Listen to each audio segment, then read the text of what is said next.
to add on to my regular show series review, I'm doing the movie now, which I gotta say is this is a really annoying movie to watch. Let me explain. So, I wanted to watch regular show, the whole series, and there was no complete series box set. Now there is.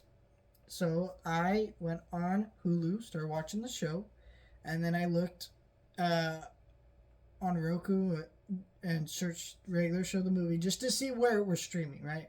Is it on this service? No, it's not streaming anywhere. Now you can rent it digitally or whatever, buy it digitally, fine.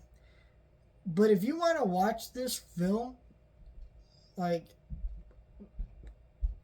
on a streaming service like Hulu, Netflix, it's not available on any of those, which is just like, what the fuck?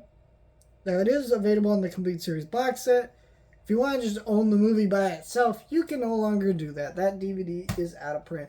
Now, it doesn't go for a lot. I think I bought my DVD of the movie for like $8, which I ended up donating because then they announced the complete series box set, which is how I watched this movie. What the fuck, guys? Figure your shit out. Why can I stream this whole series on one streaming service, but yet I can't watch the movie that's based on the show also on that same streaming service? This is why people are starting to turn against streaming, guys. Like, what the fuck? Anyways, rant over. Let's talk about this movie. This movie's pretty cool.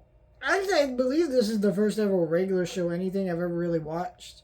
I think this is the Powerpuff Girls movie. I found them both on YouTube randomly, and there's someone upload them illegally, and I watched both before ever really getting involved with the series. And I fell in love with both, and that made me want to watch the shows.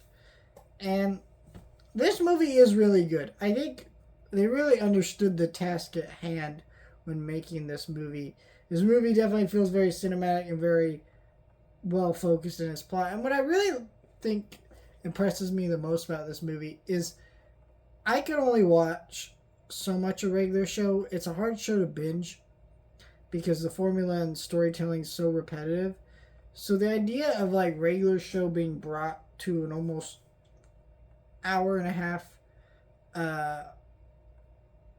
or like hour 20-minute movie format just feels like, oh, really? Like, how do you make that work? But they really do, because they take the main thing that's important about the show, which is Mordecai and Rigby's friendship, and do this really powerful backstory that actually is really great. The moment where Rigby reads the rejection letter is heartbreaking, and Mordecai and Rigby's friendship being put to the test in such a unique and interesting way, which was really well done.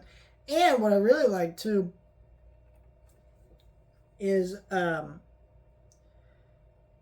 they gave us a great villain in this movie who's just so goofy and over the top, and it's clear the team behind this show really understands science fiction tropes and knows how to kind of play with them in the right ways.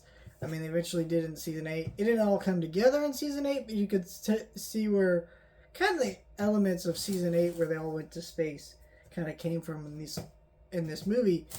But I think it just keeps its heart in the right place and makes for a very funny movie with great animation and just upping the stakes of the show like never before.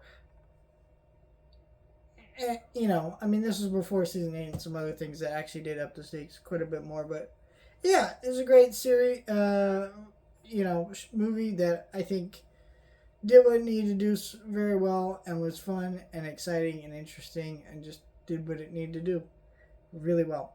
It's not the best Cartoon Network movie. I think the Powerpuff Girls movie actually works quite a bit better. But this is a really good movie.